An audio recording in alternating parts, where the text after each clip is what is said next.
1948, el espectacular choque de un ovni. Estamos en 1948 y de repente un cilindro aparece sobre la base más sensible de Rusia. Es incuestionable que Joe Stalin estaba interesado en los choques de platillos volantes, en la tecnología alienígena. No creo en nada. En este caso, sé que los ovnis visitaron Kapustin Yar. Kapustin Yar estaba en lo alto de la lista de instalaciones que Estados Unidos estaba controlando en Rusia.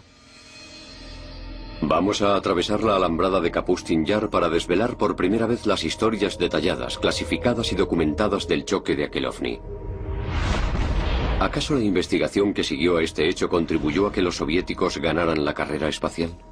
Estoy seguro de que los rusos han hecho lo indecible por invertir la ingeniería a cualquier cosa que encontraran, tanto si provenía de Estados Unidos, de Alemania o del exterior. Empezaremos viendo estas imágenes de reconocimiento insólitas procedentes de esta base secreta. Es la primera vez que se hace pública una imagen de esta calidad de Kapustin Yar.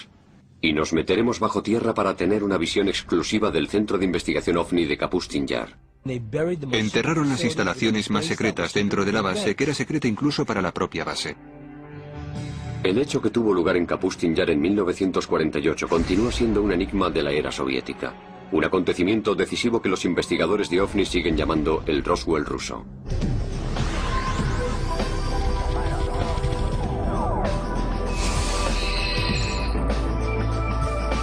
El Roswell ruso. Este es el Kapustin Yar, unas instalaciones militares extremadamente secretas localizadas a 96 kilómetros al sureste del antiguo Stalingrado y a 800 kilómetros al sur de Moscú. Construido según las directrices personales de Joseph Stalin, se trata de las instalaciones militares más antiguas de Rusia. Sus actividades a lo largo de los últimos 60 años han avivado la polémica sobre lo que de verdad sucede detrás de estos muros. Kapustin Yar, o Vladimirovka, como se le conocía en un primer momento, fue y sigue siendo el primer centro espacial ruso. Me llamo Vladimir Seminov y he trabajado durante 26 años para la KGB. En Kapustin Yar todo era un secreto, no hay nada en él que no sea secreto. Me llamo Sergei Khrushchev y soy hijo del antiguo primer ministro de la Unión Soviética, Nikita Khrushchev. Algo menos de un año después del accidente de Roswell que copara los titulares de todo el mundo, muchos creyeron que esta base rusa podía haber vivido encuentros históricos y un choque único con un ovni. 19 de junio de 1948, media tarde. Según los informes, el controlador aéreo de Kapustin Yar ve aparecer un objeto extraño en la pantalla de su radar. En ese mismo instante, un piloto de un MiG, a unos 10 kilómetros al sur de la base, ve un ovni alargado y plateado con forma cilíndrica que se dirige hacia él. Llama por radio a la base y comunica que le está cegando una luz muy clara. Un piloto ruso vio el ovni en 1948 e intentó atacarlo, lo cual tuvo consecuencias muy negativas para ambos. Al piloto le cegaron los rayos de luz que emitía el ovni. Se cree que, siguiendo órdenes directas del comandante en jefe de la Fuerza Aérea Soviética, Zigarev, el piloto persiguió al ovni durante unos 3 minutos antes de lanzar un misil que consiguió finalmente abatir al objeto.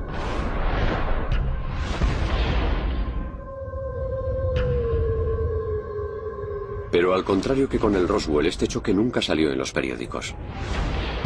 Estamos en 1948 y es una base aérea secreta. De repente aparece un cilindro sobre la base aérea más sensible de Rusia.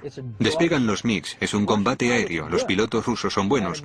Puedo ver aquel avión colocándose encima de la nave, los MiGs disparando sus cohetes mientras el arma de rayos de partículas hace explotar el MiG y ambos caen. Los informes indican que el piloto cegado, en un último intento por recuperar el control de su MiG, fue golpeado por las armas del objeto y murió dentro de su avión. ¿Qué utilizaron los alienígenas que estaban lanzando? Lo que probablemente estuvieran utilizando fue un arma de rayos de partículas. Sabemos lo que usó el MiG, que era lo que los rusos utilizaban entonces. El MiG disparaba sus balas, sus cohetes y las primeras versiones de un misil. Aquel MiG fue capaz de romper el áurea antigravitacional que rodeaba a la nave. El objeto con forma cilíndrica no pudo mantenerse más tiempo en el aire y se estrelló. Y los equipos rusos de recogida, entusiasmados por recibir su primera nave espacial, saltan sobre aquello y se lo llevan bajo tierra a Zivkur. Entonces empieza el programa OVNI secreto de Rusia. Soy Bill Burns, editor de la revista UFO. Afrontémoslo, todo el mundo quiere echarle el lazo a un platillo volante. Es una fuente maravillosa de armas y de sistema de defensa. Soy Stanton Friedman, soy físico nuclear, profesor y ufólogo. Este choque de 1948 es uno de los muchos extraños acontecimientos que han convertido a Kapustin Yar en una versión incluso más mítica que el Roswell de Estados Unidos y el Área 51. Los soviéticos tenían que hacerse con lo que teníamos nosotros, que era el choque de Roswell. Contábamos con el almacén tecnológico que desarrollamos a principios de la década de los 60 gracias al Roswell. Los rusos no tenían algo así. ¿Cómo conseguir esa tecnología? No viene caída del cielo. Hay que buscarla. Y los rusos la buscaron embarcándose en misiones suicidas. Cualquier cosa que pudieran hacer sus pilotos de MiG para abatir una nave extraterrestre valía. Desde el momento de su construcción a principios de 1940, Kapustin Yar ha estado envuelto en el secretismo. Es un lugar en el que se dice que enviaban a los investigadores más importantes de la Unión Soviética y a los especialistas científicos y militares para desarrollar tecnología de alta gama para la Guerra Fría y armamento. Lo sé todo porque pasé meses y años en Kapustin Yar trabajando allí, probando nuestros misiles de crucero, diseñados para que los submarinos soviéticos hundieran los portaaviones estadounidenses. Kapustin Yar era uno de los pocos lugares en una lista de instalaciones de la que la inteligencia de Estados Unidos quería obtener imágenes. Allí se hacen principalmente tres cosas: prueba misiles tierra-aire, prueba misiles balísticos tierra-tierra y prueba de misiles de lanzamiento o misiles crucero. Allí realizan estas tres pruebas, muy interesante para la inteligencia de Estados Unidos. De hecho, el edificio de la base era tan secreto que cuando el ejército soviético se inquietó al pensar que una ciudad estaba demasiado cerca, sus residentes fueron evacuados y la ciudad fue simplemente eliminada. El nombre de la ciudad: Sitkur. Sitkur era una pequeña ciudad a pocos kilómetros del complejo de pruebas de Kapustin Yar. Probablemente lo que sucedió es que los rusos decidieron que, como la gente veía las pruebas que se estaban realizando, lo mejor era cerrar aquella ciudad. Numerosos investigadores creen que el nombre de Sitkur fue consecuentemente asignado al Centro de Investigación Subterráneo de Alta Gama sobre OVNIs bajo Kapustin Yar. Existe la idea de que en Sitkur y en Kapustin Yar hay una zona de almacenamiento de ovnis estrellados, de cadáveres de los visitantes y de miembros de las tripulaciones. Sitkur es de alguna forma lo que Área 51 es para Nellis AFB en el lago Groom de Nevada. Los distintos países tienen distintos lugares en los que desarrollan su tecnología de ovnis, y lo que hacen es intentar descomponerla, ver su composición e intentar invertir la ingeniería. Pero mucho antes del accidente de 1948, la zona alrededor de Kapustin Yar y el cielo sobre Rusia han sido testigos de otros extraños encuentros bien documentados con ovnis. Algunos de ellos se remontan a un tiempo anterior a lo que conocemos como Rusia. Rusia ocupa un territorio inmenso. Se han divisado ovnis sobre estos territorios al menos durante miles de años. Me llamo Paul Stonehill y soy coautor del libro UFO USSR. Uno de los ovnis más famosos fue avistado en 1950 después de Cristo por un viajero internacional de entonces, Ivan Fadlan. Él y sus compañeros de viaje observaron objetos extraños en el cielo que los asustaron enormemente. Pero los lugareños se mofaron de ellos y les dijeron: los vemos muy a menudo. Batallas aéreas, objetos que se ensalzaban en luchas, extrañas naves, algo similar a la escena de la Guerra de las Galaxias del cine. Increíble. Cuenta la leyenda que las espectaculares batallas aéreas libradas en el cielo dieron fuerza y valor a los guerreros árabes para derrotar a sus enemigos durante los siguientes días de lucha. En el siglo XVII, Rusia experimentó una consecución de avistamientos ovnis. Quienes los vieron describieron aquellos objetos como bolas de fuego con forma de cometas.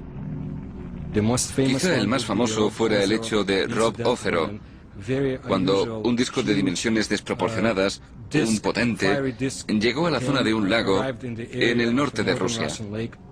Un testigo ocular declaró lo siguiente: Hoy, a día 15 de agosto del año 1963, se oyó un choque estruendoso desde el cielo. Cerca del mediodía descendió sobre Robosero una gran bola de fuego de un cielo totalmente despejado. Frente al fuego se proyectaron dos potentes haces de luz. Se desplazó de sur a oeste y desapareció cuando estaba aproximadamente a 500 metros, pero entonces reapareció y permaneció sobre Robosero durante 1 hora y media, llenando a todos los que lo habían visto con un gran pavor. Este relato documentado incluye a pescadores que sufrieron heridas por el lago ardiente y a peces luminiscentes que lanzaban sobre tierra firme para huir de la creciente bola de fuego. Historias como la vista sobre Robocero eran habituales en la Rusia prerrevolucionaria y fuera de Rusia en Europa. Cuando hablamos en concreto de avistamientos en el territorio de la Unión Soviética, los porcentajes son muy altos, y más del 50% de estos avistamientos de ovnis serían una especie de potente ovni con forma esférica. Otro extraordinario avistamiento tuvo lugar sobre Moscú en 1892. Un testigo ocular lo relataría el 17 de marzo de 1892 en la edición del diario ruso Svet. El pilar de la luz estaba dirigido directamente hacia la Tierra, formando un haz cónico de rayos del color de las llamas. El brillo era considerable y a veces era comparable con la luminosidad de una farola de una calle. El punto desde el que se originaban los rayos no se movió durante todo el tiempo, y los rayos fueron visibles durante 20 o 25 minutos. A pesar de que se han avistado enormes bolas de fuego sobre Rusia durante siglos, no ha habido ningún acontecimiento más sobrecogedor que el que arrasó el bosque siberiano de Tunguska en 1908. Por supuesto, fue una de las teorías que afirma que no era un cometa ni un meteorito, que en realidad era una nave espacial.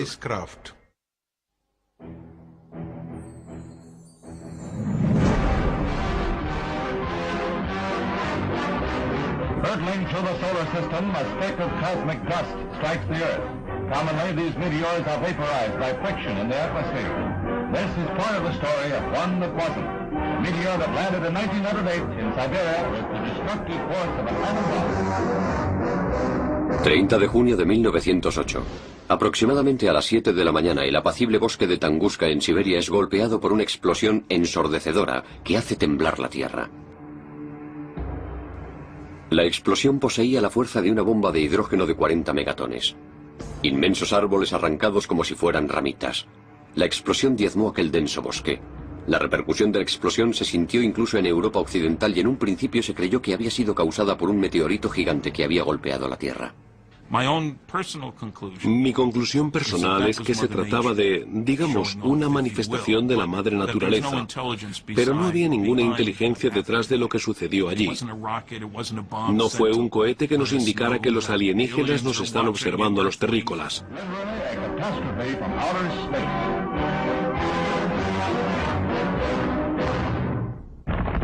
No obstante, los investigadores de ovnis afirman que aquella devastadora explosión había sido el resultado de un meteorito. ¿Por qué no se encontró ningún cráter en Tunguska o en sus proximidades? Esto es algo que hoy en día los científicos no pueden explicar.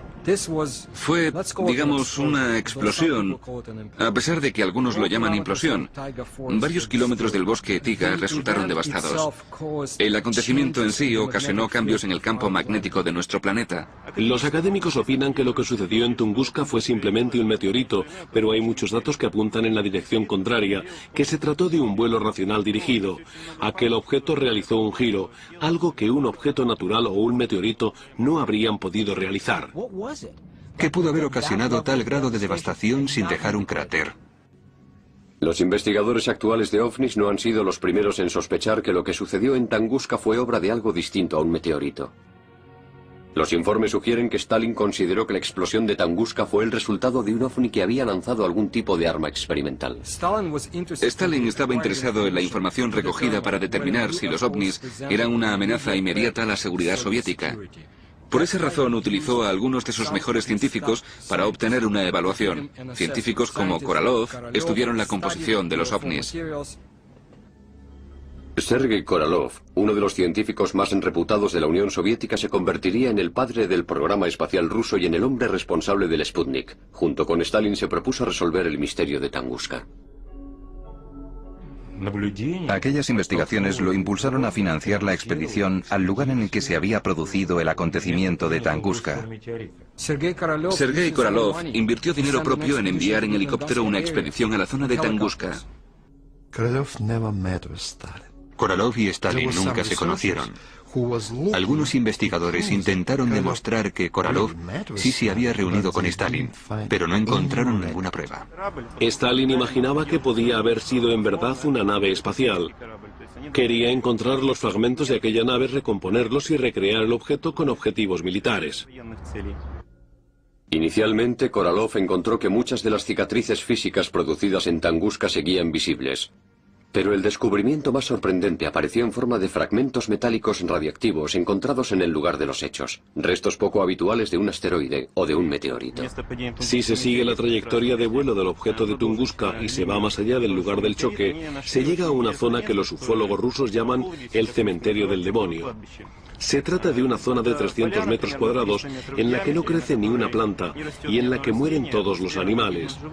Una zona que además tiene unos niveles de radioactividad más altos de lo normal. Se trata de las consecuencias de un posible fragmento metálico radiactivo resultante del choque. Los niveles de radiación eran una realidad. Los meteoritos no bajan con ese nivel de radiación, así que una de las historias es que era una nave nodriza que había explotado. Se cree que Korolev le dijo en secreto a Stalin que el accidente de Tunguska había sido provocado en verdad por un ovni, del que se habían encontrado fragmentos por toda la zona. No obstante, en su informe oficial extremadamente secreto, se comenta que Korolev le contó una historia muy distinta. La versión oficial era que en Tunguska había chocado un meteorito gigante.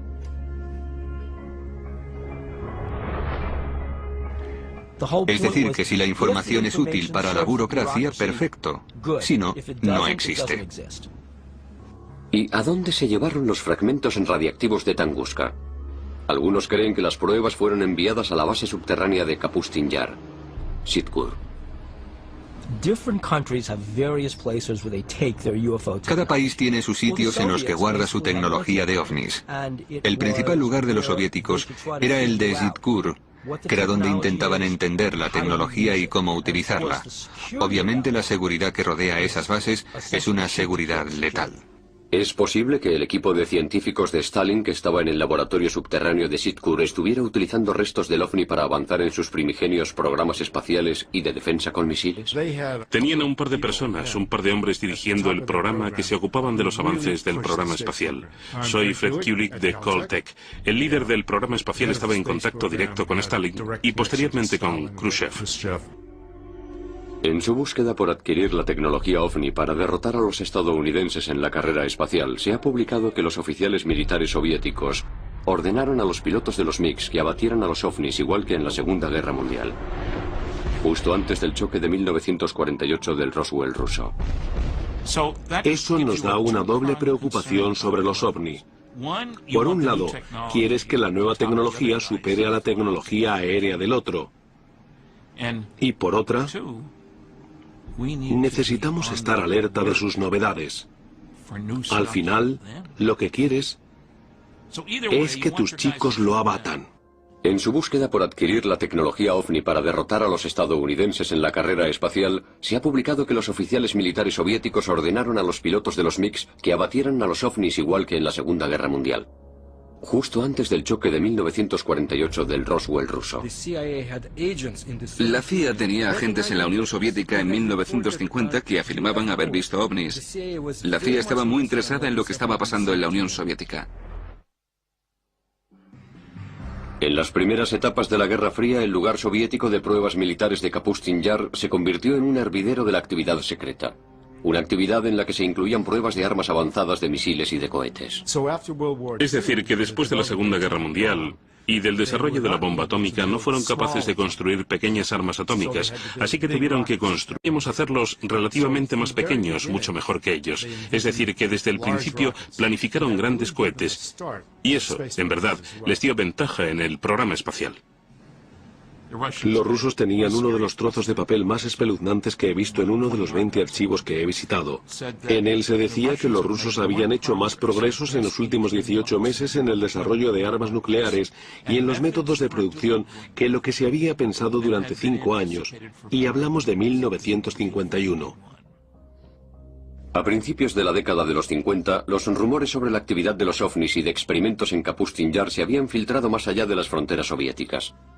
Noticias alarmantes que según algunos podían haber impulsado a Estados Unidos a descubrir de una vez por todas si los soviéticos habían utilizado finalmente la tecnología de los ovnis. Kapustin Yar y Zitkur estaban en lo alto de nuestra lista de observación militar, de la misma forma que Área 51, la base aérea de Wright-Patterson y Los Álamos estaban en lo alto de la suya. Zitkur. A partir de informes y de dibujos del experto ufólogo ruso Anton Anfalov, inéditas para el mundo occidental, estas imágenes son probablemente las primeras de estas instalaciones secretas y crípticas 400 metros bajo Kapustin Yar. Digamos que tienes la oportunidad de bajar allí, al laboratorio ufológico ruso más secreto. No dispone de la última tecnología ni de una iluminación fantástica. Es lúgubre, oscuro y tenebroso. Es ruso. Está extremadamente compartimentalizado. Es como un centro comercial subterráneo, con excepción de que dentro de su núcleo se encuentran estas salas en las que se ha desmontado y vuelto a montar una tecnología muy especial. En esta sala están realizando autopsias a cuerpos alienígenas. En esa otra están reconstruyendo un motor. Después también tenemos estas increíbles máquinas Ryuk-Goldberg. Son máquinas que analizan los componentes básicos. Y finalmente encontramos estos inmensos hangares subterráneos. Lo que más llama la atención es que en estos hangares no hay aviones, sino estas grandes naves con forma cilíndrica, en varias etapas de despiece después de algún choque. Lo que harán con ellos es invertir la ingeniería. Eso es lo que podemos ver en esta base. ¿Son estas las instalaciones secretas a las que llevaron los restos del Roswell ruso de 1948 y los restos del ovni de Tungusk? No puedo negar los rumores sobre los llamados ovnis capturados. Los soviéticos intentaron recuperar los fragmentos perdidos de sus pruebas secretas. Les vendría bien decir, sí, hemos atrapado ovnis, tenemos un ovni. Pero, ¿qué sentido tendría que guardaran tanto secretismo sobre los ovnis?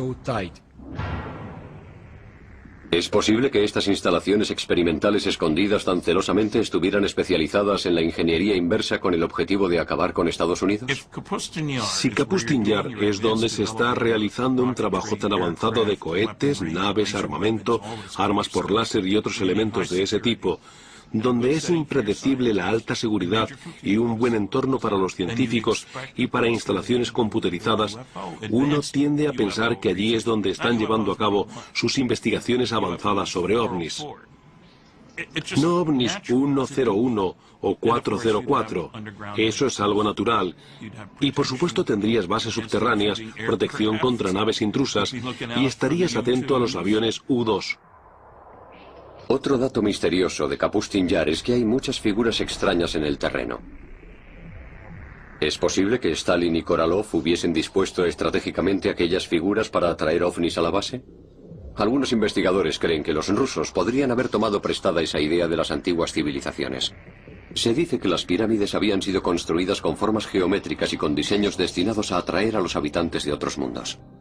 Si observamos Kapustin Yar desde el aire, hay muchas instalaciones y demarcaciones, formas que para un ojo no experto parecerían formas de otro planeta. Puede que se parezcan a algo visto en las culturas de Sudamérica, o en la cultura maya, o a círculos de cultivo. Entre los choques documentados de ovnis y la investigación ultrasecreta, ¿cómo alardearon los soviéticos de sus avances en Kapustin Yar? Now there was a new date for Russian youngsters to remember. October 4, 1957, when Sputnik, the first Earth satellite, was launched. 4 de octubre de 1957. El programa espacial de la Unión Soviética lanza con éxito a orbitar el primer satélite artificial del mundo.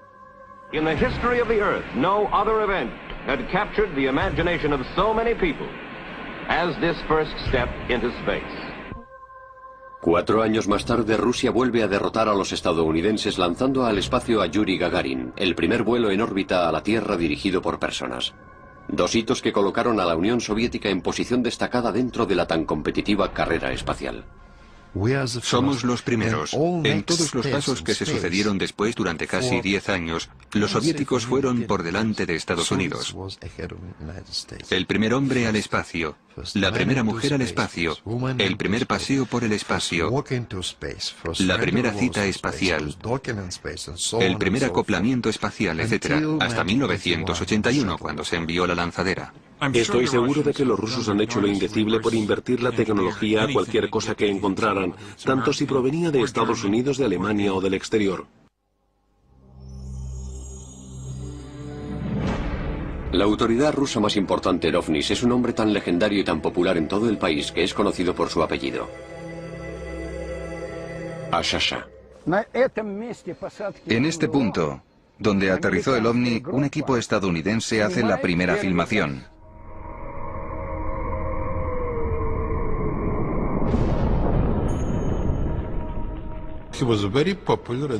Era muy conocido en plena actividad ufológica en la Unión Soviética, a finales de la década de los 60 y 70.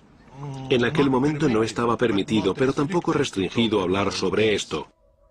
Ashasha inventó el canal de historia para hacer una visita exclusiva a un lugar documentado del choque de un ovni, no muy lejos de donde se produjo el choque de 1948 del Roswell ruso. Yo me tuve que quedar aquí, exactamente en este sitio. Utilizando 2 varillas de cobre, Ashasha empieza la visita comprobando la energía ambiente que el lugar del choque sigue emitiendo hoy.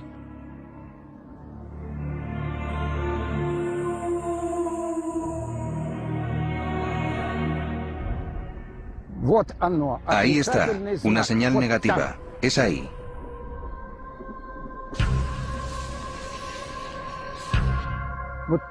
Ahí abajo, por allí. Aquí, en este punto, se produjo el aterrizaje de un platillo volante. Primero lo cruzó directamente y después perpendicularmente, después por las diagonales. Aquí es donde empiezan los límites. Ahora hacia el centro. En este centro vemos una gran cantidad de hierbas compactas. Y lo más importante es que... Mira, una señal positiva. Ahora nos acercamos al límite. Ahora están neutras. Aquí está la otra parte del límite. Desde aquí hasta allí. Ahora me alejo del centro, hacia el otro lado. Ashasha está recorriendo el perímetro de 30 por 6 metros de un ovni con forma cilíndrica que se sabe que se estrelló aquí en 1961. Retrocedemos de nuevo. Volvemos a ver la señal positiva, una señal muy fuerte. ¿Ves cómo varía? Es positiva con mucha fuerza. Ahora retrocedemos, negativa, mira. Aquí está el límite. Allí tenemos un punto, allí tenemos otro. Un tercero y un cuarto. Los animales evitan este lugar, lo rodean, y el ganado no pasta aquí.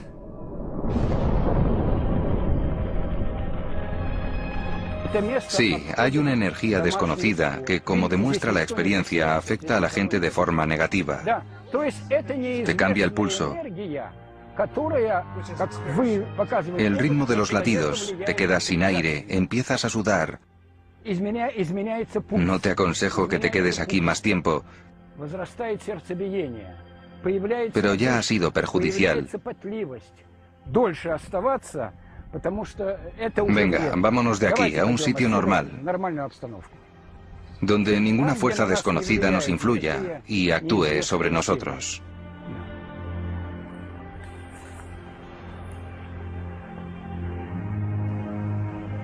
La descripción de Ashasha del choque de este ovni fue apoyada por un habitante del pueblo cercano de Sotnia, que al ver a Ashasha nos contó su relato sobre el avistamiento del choque por su ventana, que da a este lugar a menos de 180 metros. Eran las 4 o las 5 de la mañana, muy tarde, y de repente mi madre gritó. Dijo, mira eso. Había una especie de bola, una esfera volando. Después dijo, seguro que es un platillo volante. Era una esfera roja, grande y enérgica.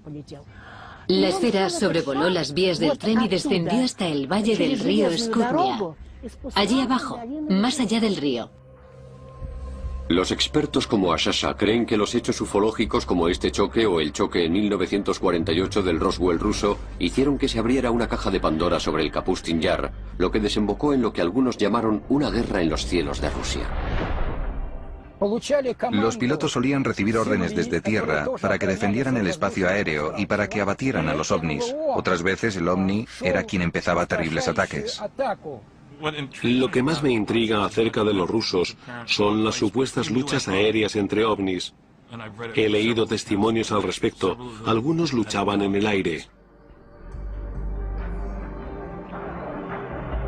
Quizá la prueba más irrefutable de los choques entre MiG soviéticos y ovnis sobre Kapustin Yar procede de primera mano de la piloto de pruebas más famosa, Marina Popovich. Una heroína nacional, una cosmonauta. Quizá la Chuck Yeager de Rusia. Marina afirma haber presenciado verdaderos enfrentamientos entre pilotos soviéticos y ovnis. En 1964 se produjo un choque durante una misión aérea de entrenamiento soviético. Alexander Kapagan era el comandante de un escuadrón y el instructor de pilotos en una de las escuelas de vuelo. Un día estaba volando con un cadete y fueron atacados por un ovni y cayeron haciendo una espiral. En otra expedición secreta en febrero de 1980, la coronel Popovich se enfrenta a múltiples objetos no identificados en los cielos de Rusia. Vi 3 bolas de fuego, 3 luces increíbles formando un triángulo. Las vi pasar rápidamente. Otro piloto de pruebas de MiGs, el coronel Vyatkin Lev Mikhailovich, accedió a contar en primera persona y en primicia para nuestras cámaras su experiencia. 7 de agosto de 1967, 6:30 de la tarde. El coronel Mikhailovich informa de que su MiG ha sido atrapado súbitamente en pleno vuelo por un ovni. Cuando estaba haciendo un giro hacia la izquierda, de repente vi una luz que venía de arriba. Aquel gran disco empezó a encenderse poco a poco y solo me dio tiempo a inclinar rápidamente el avión, pero el ala golpeó el haz de luz. El avión tembló y los niveladores y las agujas empezaron a moverse de derecha a izquierda. Es como si el rayo de luz se desintegrara en pequeños puntos de luz. ¿Cuál fue mi sorpresa cuando mi técnico Mikhail me dijo, Lev Mikhailovich, el ala del avión está brillando? Al parecer estuvo posteriormente durante una semana en el hangar y el ala izquierda no dejó de emitir una luz blanca. Lavaron el ala con queroseno y poco después el brillo desapareció. Por suerte, el encuentro del coronel Mikhailovich con un ovni sobre el cielo de Kapustin Yar en la década de los 60 no tuvo un final tan fatídico como el famoso choque de 1948 en ese mismo cielo. No me asusté, me sorprendí. Me dejó atónito especialmente que el rayo de luz resultara ser compacto, porque sentí el impacto. Mientras seguían llegando informes ufológicos al gobierno soviético procedentes de oficiales civiles y militares, la KGB se empleaba a fondo para ocultar los informes, silenciando a aquellos que los habían elaborado y habían tomado medidas contra la prensa. Pero mientras tanto, la agencia espía estaba creando un informe oficial sobre actividad ufológica en la Unión Soviética llamado el Archivo Azul de la KGB. Estados Unidos nunca entenderá esto, porque hay que estar dentro de la KGB para conocer el poder que tenía. Y durante la época de Stalin, la KGB era increíblemente poderosa. Escrito e investigado a lo largo de los 20 años que separaban los años 60 de los años 80, el Archivo Azul de la KGB era uno de los estudios oficiales más profundos sobre ovnis encargado por un organismo gubernamental en ningún país. El Archivo Azul de la KGB es una colección de documentos de 124 páginas publicada en 1990. Creo que esto no es todo lo que ha visto la KGB, y no soy el único que lo cree. El Archivo Azul recogía miles de informes sobre avistamientos ovnis, sobre combates aéreos y sobre accidentes, y todo descrito con gran lujo de detalles. Según el Archivo Azul, el 21 de marzo de 1990, los residentes de una docena de ciudades rusas no muy lejos de las puertas de Kapustin Yar fueron testigos del mismo avistamiento del ovni entre las 10 y las 11:30 de la mañana. A continuación se incluye un extracto escrito de un oficial de asuntos internos de la KGB. Tras obtener información precisa, se estableció que un número destacado de residentes de ciudades cercanas había visto con sus propios ojos un ovni, y en algunos casos dos. Uno de esos testigos había visto un rayo de luz que salía del objeto y que iluminaba la superficie de la Tierra. Si hay tantos rumores y se comenta tanto sobre ovnis, más tarde o más temprano el gobierno hablará con su departamento de inteligencia para ver qué está sucediendo. Y la KGB tuvo que crear ese archivo con todas las publicaciones de lo que habían visto los testigos, o que creían haber visto. ¿Es posible que aquel accidente de 1990 haya sido una simple prueba militar enviada desde el suelo, desde Kapustin Yar? ¿O se trata quizá de otro accidente relacionado con ovnis? Si la Unión Soviética no hubiera sucumbido bajo su propio peso a principios de la década de los 90, los escalofriantes relatos que acabamos de oír de encuentros en primera persona y cerca de Kapustin Yar habrían permanecido como un peligroso secreto más de la era soviética. Es diferente porque el momento también lo es. Si hablas con alguien de una generación pasada, sí, claro, no cabe duda, pero hoy en día es totalmente distinto. Las generaciones jóvenes actuales viven en otro tipo de sociedad y disfrutan de mucha más libertad. Esta nueva libertad en Rusia ayudó a los productores de este programa a adquirir a través de canales oficiales estas imágenes soviéticas que vamos a ver. A lo largo de las décadas de los 50 y de los 60, el ejército soviético experimentó una serie de lanzamientos de cohetes fallidos y de pruebas de misiles fallidas que llevaron a un desastre tras otro en la base. ¿Eran simplemente accidentes o represalias de los ovnis? He oído una historia que es posible, y no suelo hablar de leyendas. Los alienígenas hicieron explotar 4 vehículos de lanzamiento soviéticos porque no dejaron de intentar abatir platillos volantes. Escondido durante 45 años, un cámara militar soviético grabó los efectos posteriores de lo que parecían ser 2 ovnis con forma de bolas de fuego que se sabe que chocaron en Kapustin Yar el 3 de junio de 1960.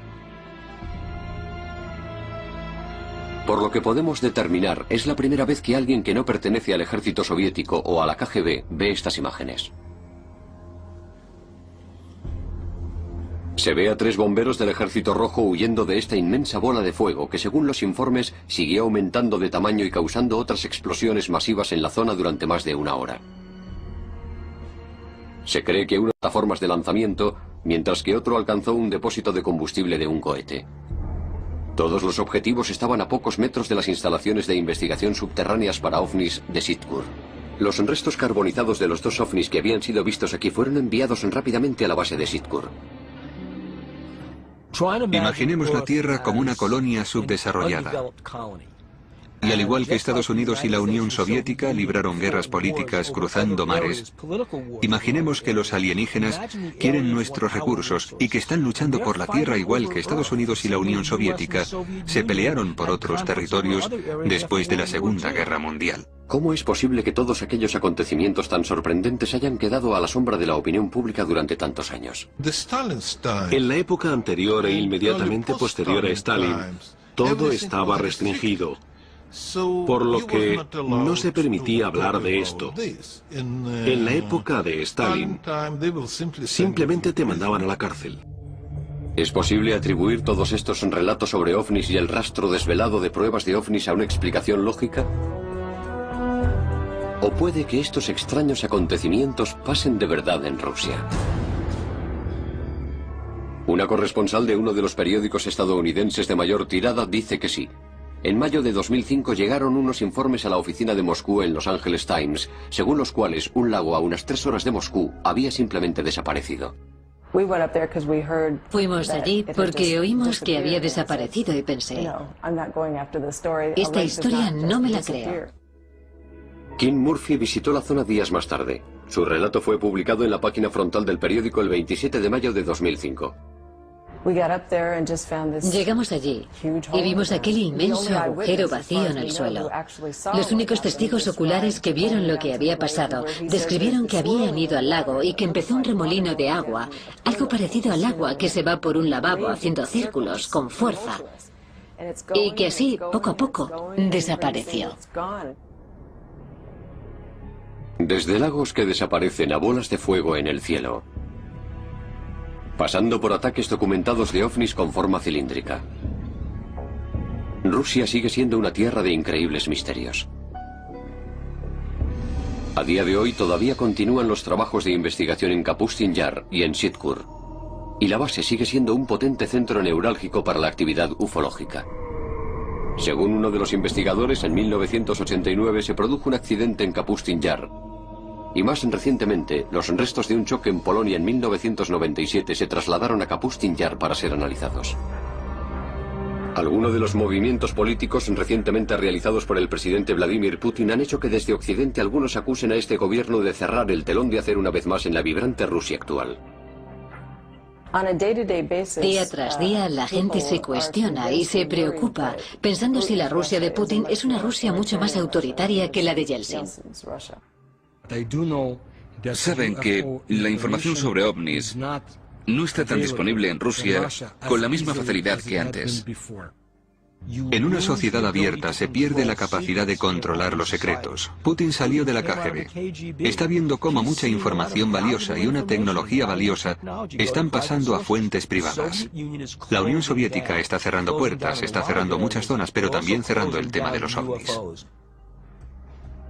Puede que se tarde mucho hasta que se cierre el telón sobre los laboratorios subterráneos ocultos y las guaridas de esta legendaria Área 51 de Rusia.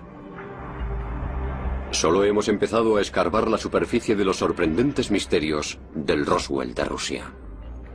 Las peticiones extraordinarias requieren pruebas extraordinarias. Ver para creer.